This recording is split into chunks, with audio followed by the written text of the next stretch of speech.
The radar station sat 30 kilometers south of Simferopol, hidden among the low hills of the Crimean Peninsula, and on the morning of July 20, 1969, Senior Lieutenant Viktor Strelnikov watched his screen with the disciplined patience of a man who had tracked American reconnaissance flights for 3 years. The Americans had been broadcasting their intentions for months, flooding radio waves with promises of a lunar landing, and Moscow had instructed every tracking facility from Kamchatka to the Black Sea to monitor the frequencies with meticulous attention to detail. Strelnikov's orders were explicit: record everything, verify nothing, assume deception. The State Commission for Space Research had circulated internal assessments suggesting the entire Apollo program was an elaborate psychological operation, designed to demoralize Soviet engineers and distract from America's failures in Vietnam. But at 9:47 Moscow time, Strelnikov's equipment registered a radio transmission from lunar distance with signal characteristics that matched no known relay satellite, and the voice speaking English described a powered descent that was either genuine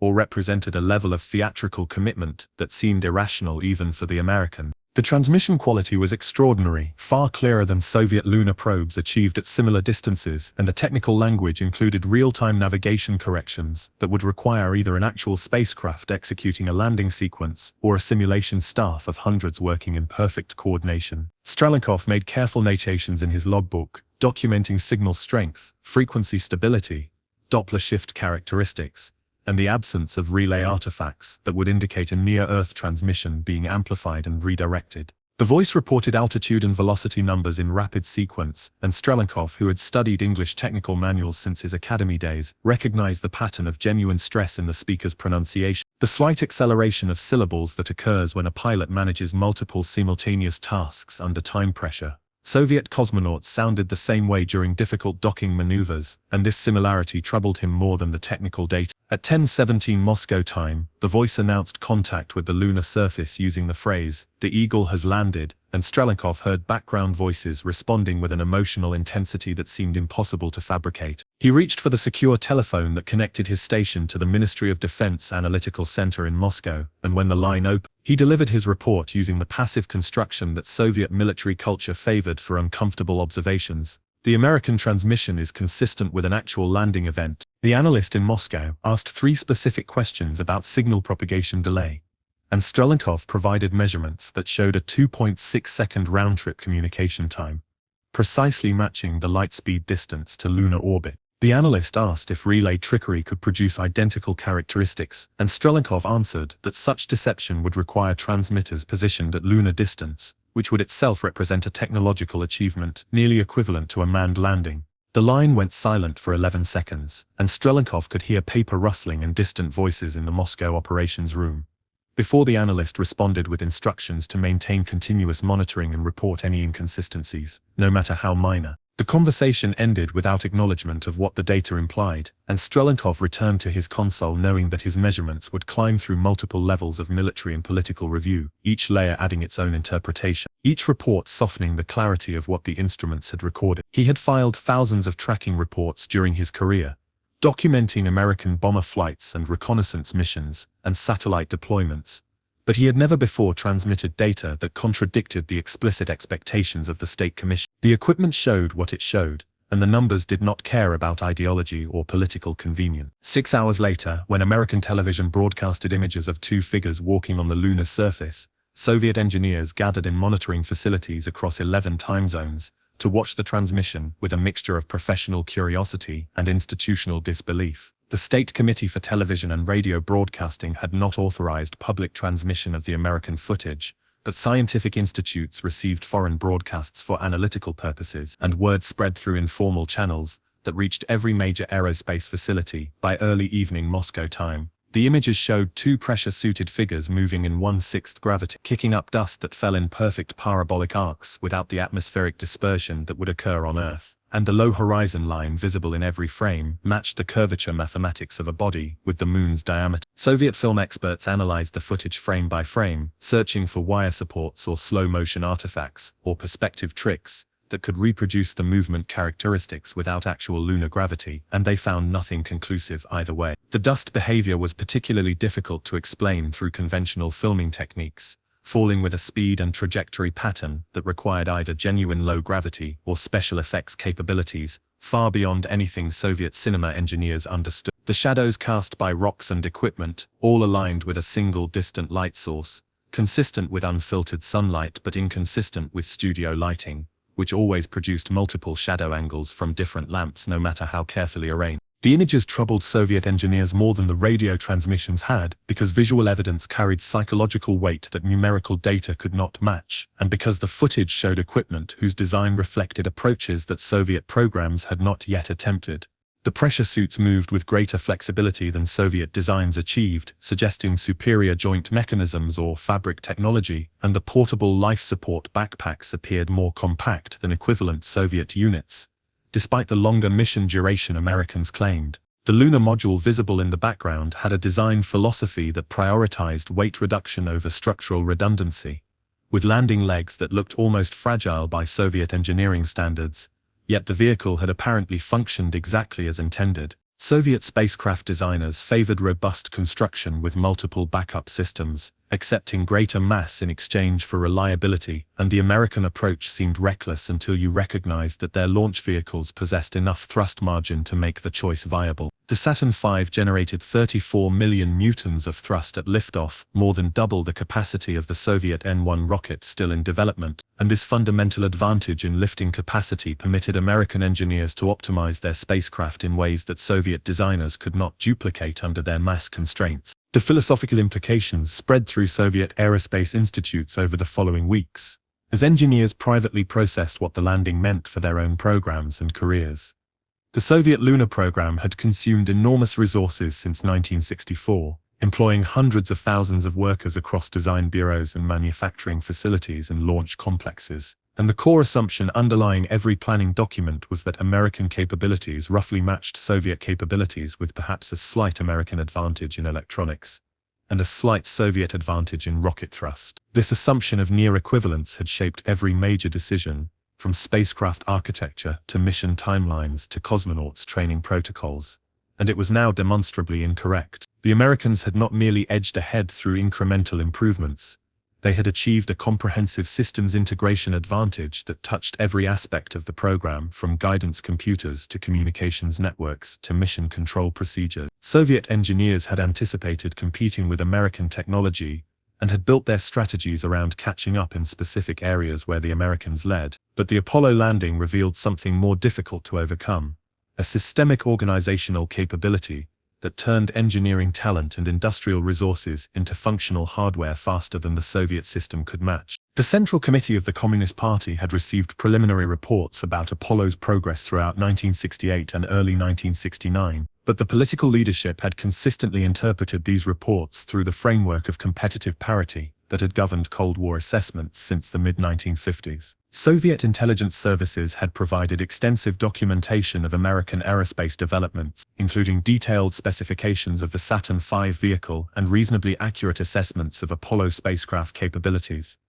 But the raw technical data had been filtered through analytical layers that assumed American claims contained propaganda exaggeration. The Americans had made bold promises before and had sometimes failed to deliver on schedule, most notably with early missile programs in the 1950s that had experienced multiple public failures before achieving reliability. Soviet analysts had noted this historical pattern and had projected similar difficulties for Apollo, expecting delays and setbacks that would give Soviet programs time to close performance gaps. The expectation of American difficulties was not merely wishful thinking, it was grounded in reasonable assumptions about the complexity of lunar missions and the statistical probability of system failures during unprecedented operations. But the Apollo 11 mission had proceeded almost flawlessly from launch through landing, through surface operations, suggesting either extraordinary luck or a level of systems engineering maturity that exceeded Soviet estimates. Premier Leonid Brezhnev received a formal briefing on the Apollo 11 landing at his dacha outside Moscow 3 days after the event, and the report prepared by the Academy of Sciences contained careful language that acknowledged American success while emphasizing areas where Soviet space achievements retained superiority.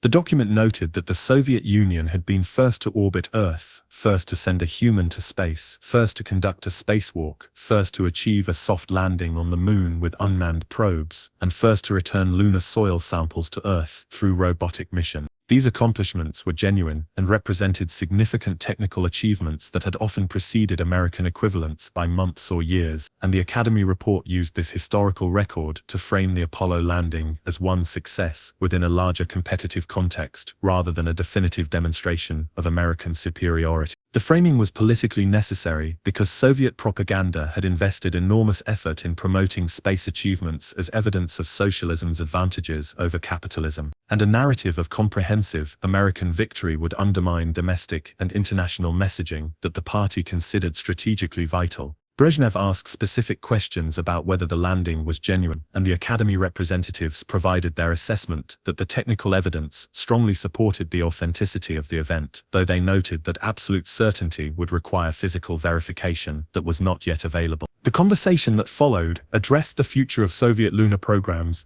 and the Academy representatives presented two basic options. Continue pursuing a manned lunar landing to demonstrate that Soviet capabilities could match American achievements, or redirect resources towards space station development and unmanned planetary exploration, where Soviet programs might establish new areas of leadership. The first option required completing the N-1 rocket development and resolving the technical problems that had caused multiple test failures, and the optimistic timeline suggested a possible manned lunar landing in 1972 or 73 if everything proceeded smoothly. The second option would allow the Soviet Union to abandon an increasingly expensive race that the Americans had already won, while claiming that the new focus represented a more sophisticated and scientifically valuable approach to space exploration. Brezhnev did not make an immediate decision, but the political logic favored the second approach, and over the following months, resources quietly shifted away from manned lunar programs toward the Salyut space station initiative that launched in 1971. The transition was never publicly announced as a strategic retreat. Instead, official statements emphasized the Soviet commitment to practical space applications and long-duration orbital operations,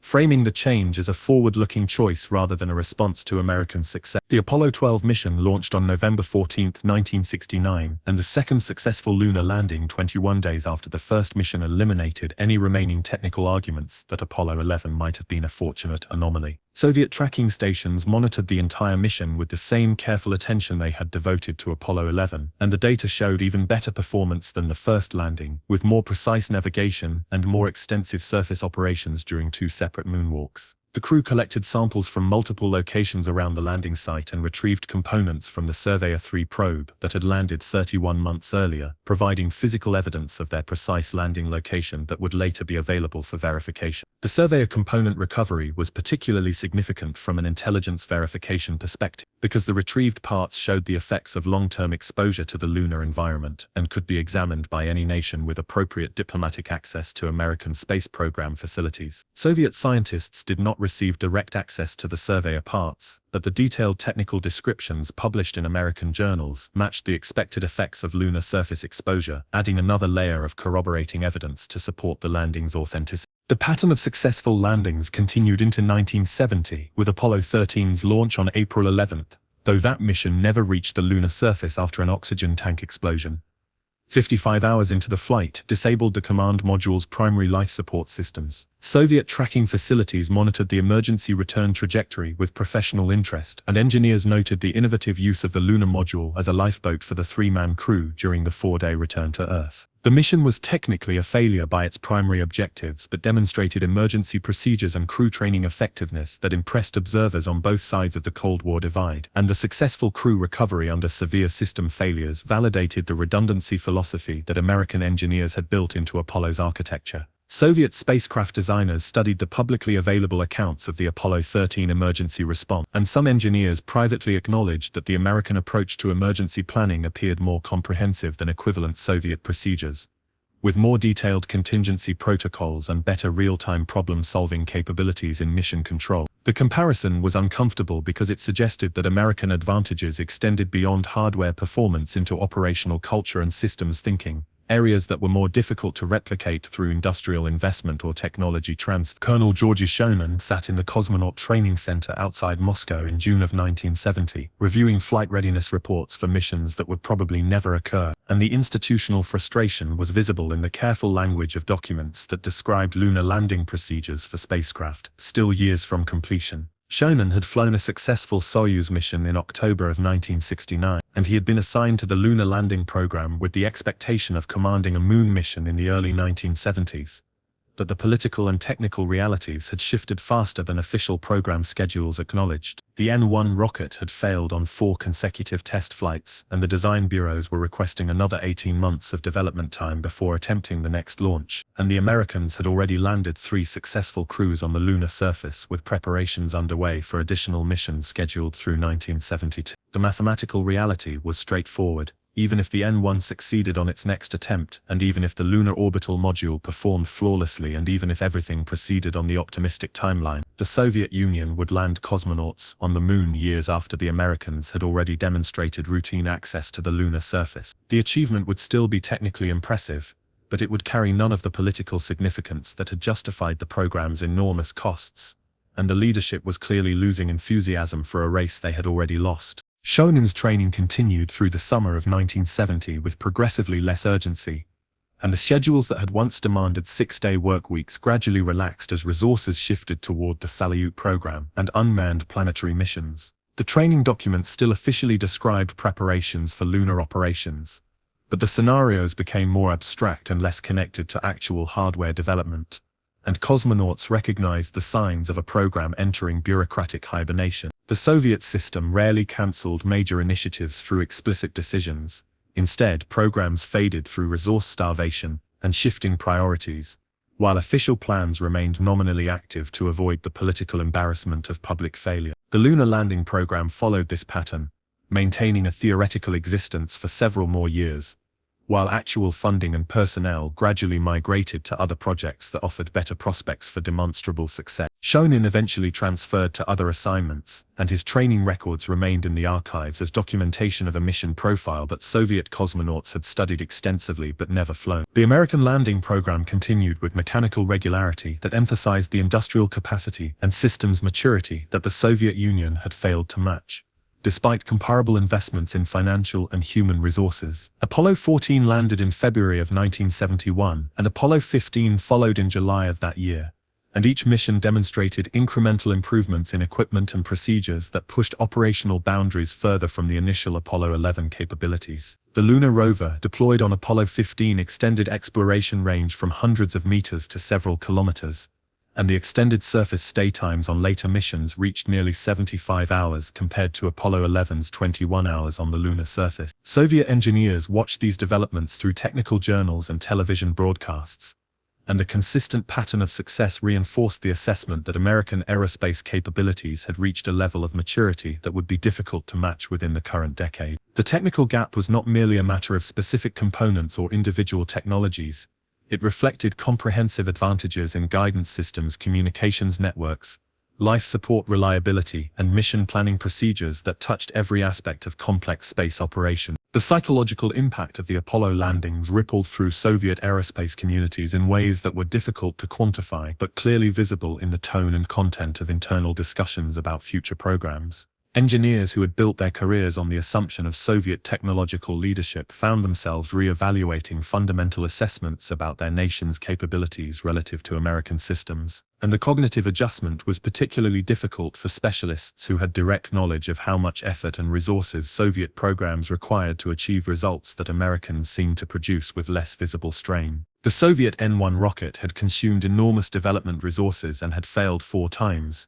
while the Saturn V had succeeded on every launch attempt, and this disparity suggested deeper problems in Soviet aerospace engineering practices that could not be resolved through additional funding alone. The Americans had achieved not just technological success, but engineering predictability. The ability to design complex systems that performed as intended across multiple missions without catastrophic failures, and this predictability reflected organizational capabilities that were proving more difficult to replicate than hardware specifications. The theoretical framework that had guided Soviet strategic thinking since the late 1940s rested on the assumption that socialist organization of resources and labor would eventually demonstrate economic and technological advantages over capitalist systems, and each Soviet space, first during the early 1960s, had reinforced this narrative with concrete evidence that party leadership could cite in political discourse. The Apollo landings disrupted this narrative by demonstrating that American industrial capacity and engineering capability exceeded Soviet equivalents across most dimensions of aerospace technology, and the demonstration was particularly powerful because it occurred in an area where both nations had devoted maximum effort for nearly a decade. Soviet economists and planners had assumed that command economy principles would allow more efficient resource allocation than market-based American approaches, but the space race outcomes suggested the opposite. American systems generated higher performance with apparently better cost-effectiveness, despite the theoretical inefficiencies of capitalist organization. This contradiction between theory and observable reality created intellectual tensions that party leadership suppressed in public discourse, but could not entirely eliminate from private discussions among technical specialists who saw the evidence directly. The documentary record of Soviet leadership discussions about Apollo remains partially classified,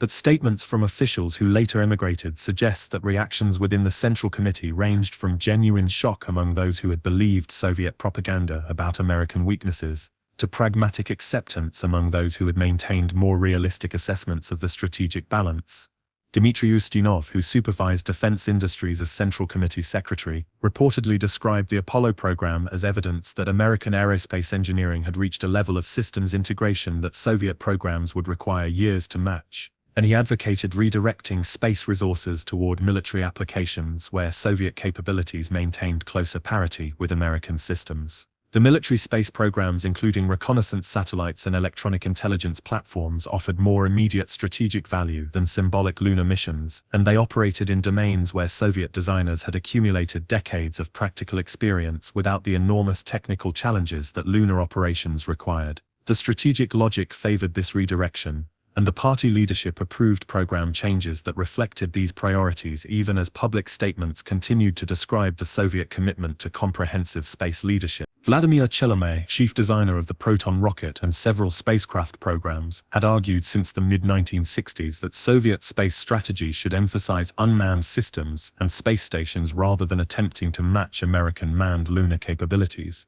and the Apollo landings validated his position in ways that strengthened his institutional authority relative to rival design bureaus. Chelomey had recognized earlier than most Soviet aerospace leaders that the N-1 program faced fundamental technical problems that would be difficult to resolve within the timeframe needed to compete effectively with Apollo, and he had advocated alternative approaches that would allow the Soviet Union to claim space leadership in different domains. The Salyut space station program that became the Soviet Union's primary manned space initiative during the 1970s reflected Chelomey's strategic vision, and the program achieved genuine successes that restored Soviet prestige after the lunar landing disappointments. The Salyut stations demonstrated capabilities for long-duration human spaceflight that exceeded American achievements until the Space Shuttle era, and Soviet propaganda effectively promoted these accomplishments as evidence of a more sophisticated approach to space utilization than the Apollo lunar expeditions represented. The shift in Soviet space strategy from lunar landing competition to space station operations represented a realistic adaptation to the technological and industrial constraints that the Apollo program had revealed,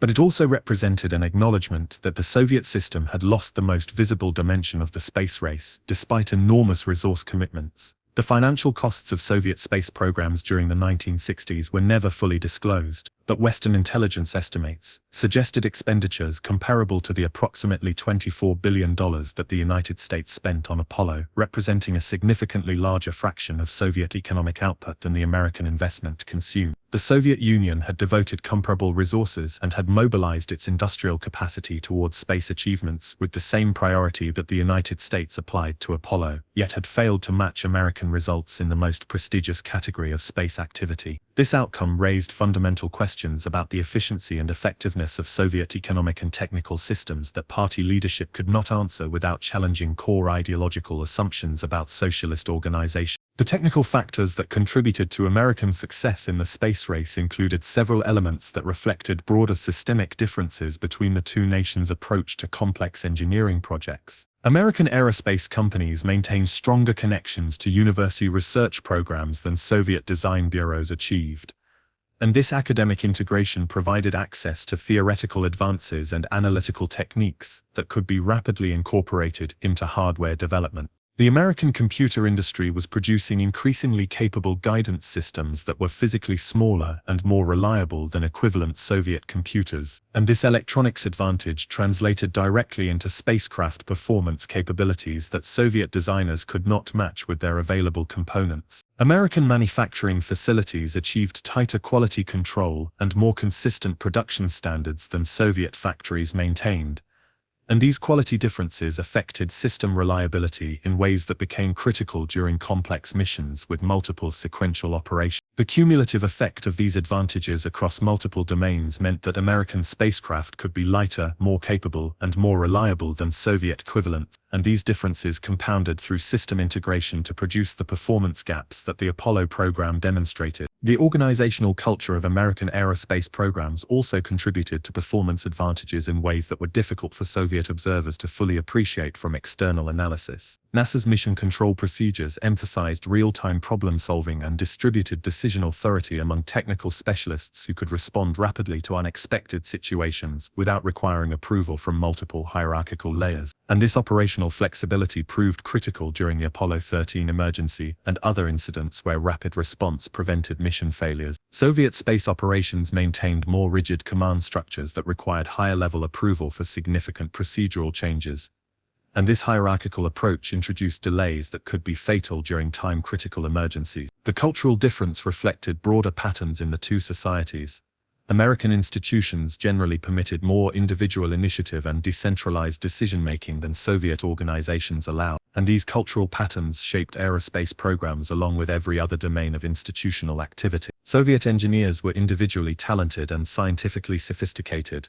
but they operated within organizational constraints that limited their ability to implement the kind of rapid innovation that American aerospace culture encouraged. The intelligence services on both sides worked to understand the detailed technical characteristics of the opponent's space programs,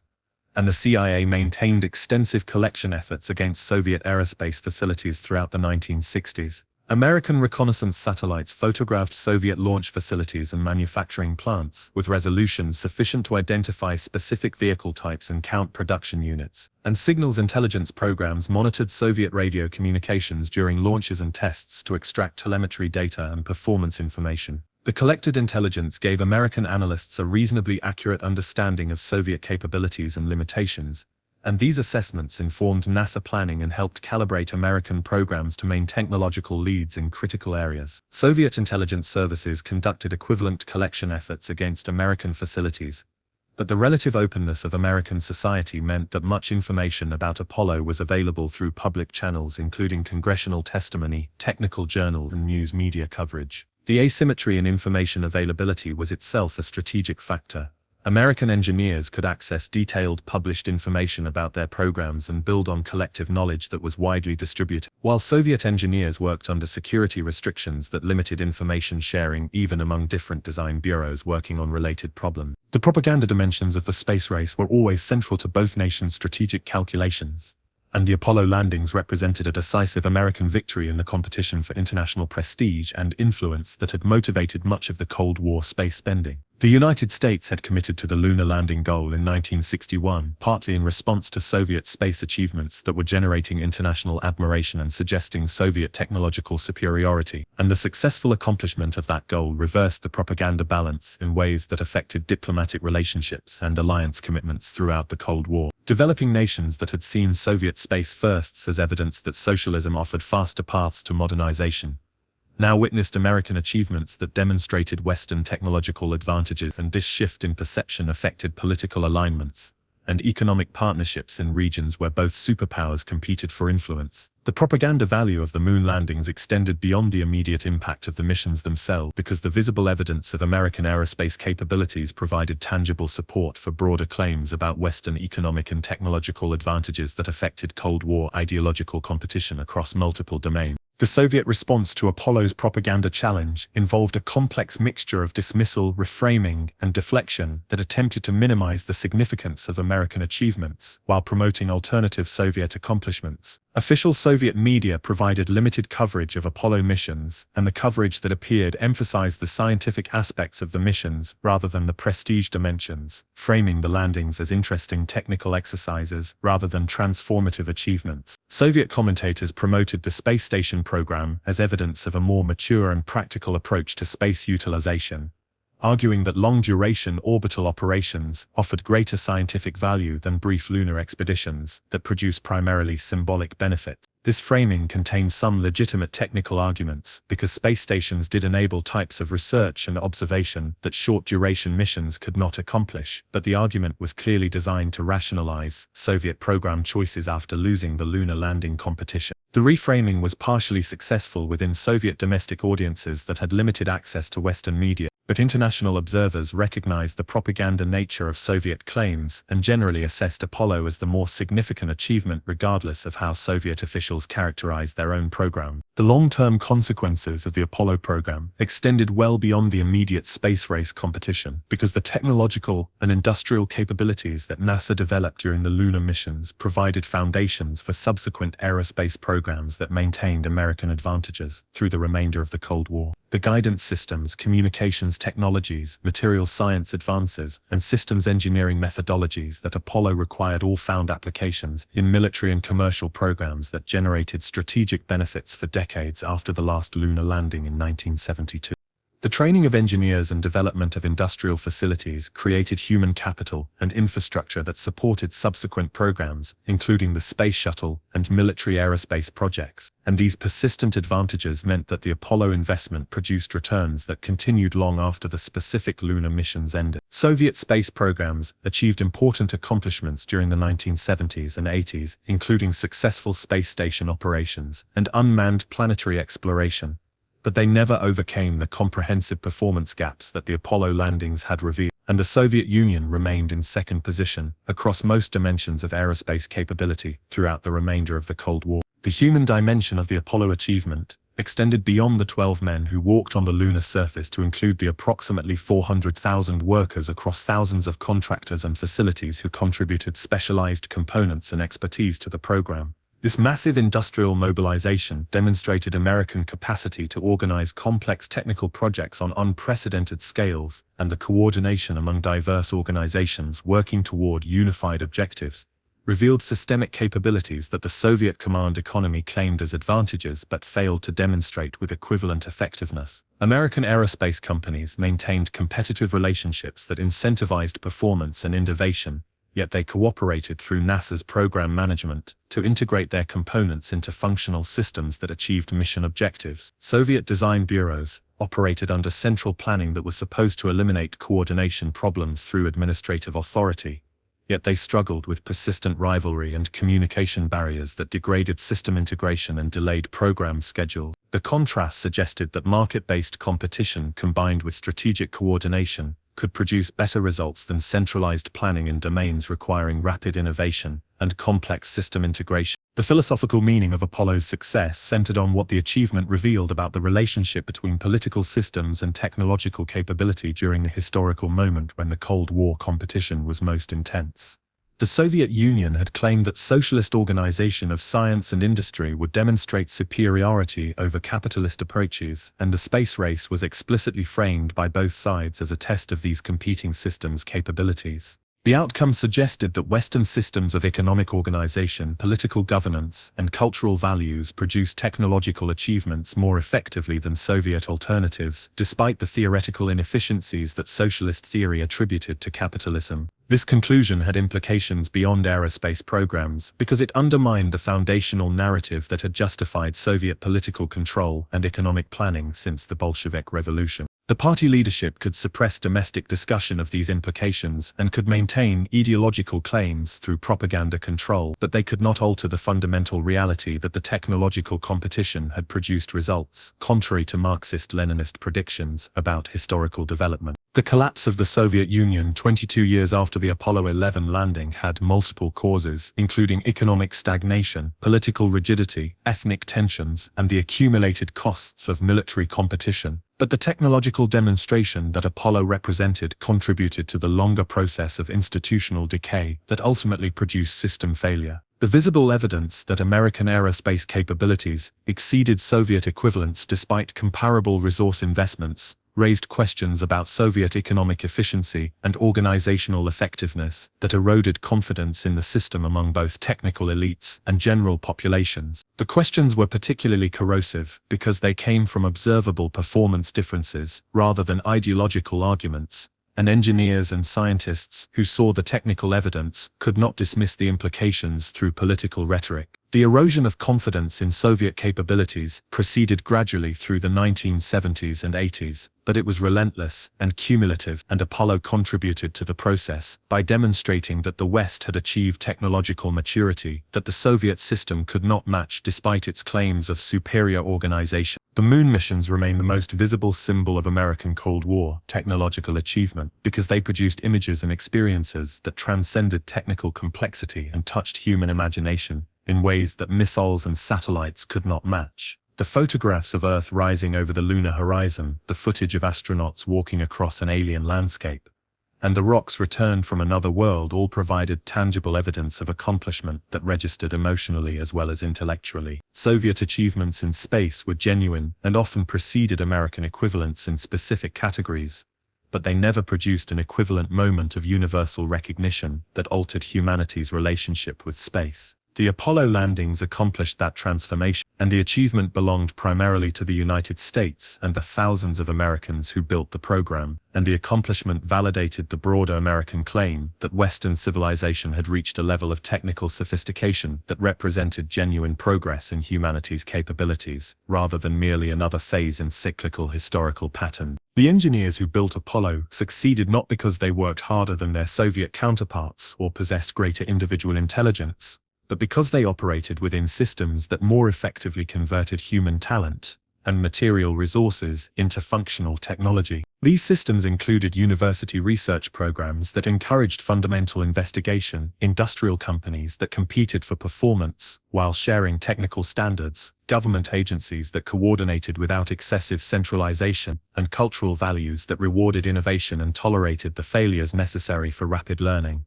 The combination of elements produced aerospace capabilities that exceeded what Soviet systems achieved despite comparable individual talent among engineers and scientists. The systemic advantages were not primarily about political ideology, though they were correlated with Western democratic institutions and market economies, but rather about organizational practices and cultural patterns that had evolved through historical experience to support complex technical enterprises. Apollo demonstrated these advantages with undeniable clarity, and the demonstration influenced global perceptions of Cold War competition in ways that shaped the conflict's eventual resolution. If this documentary has changed how you understand the technological dimensions of Cold War competition or revealed capabilities you didn't know American aerospace programs achieved, subscribe to see more detailed investigations into the systems and achievements that shaped the modern world. The technical details matter because they explain how historical outcomes emerged from concrete capabilities rather than ideological narratives. And understanding these details provides insight into why certain nations and systems succeeded while others failed despite comparable efforts.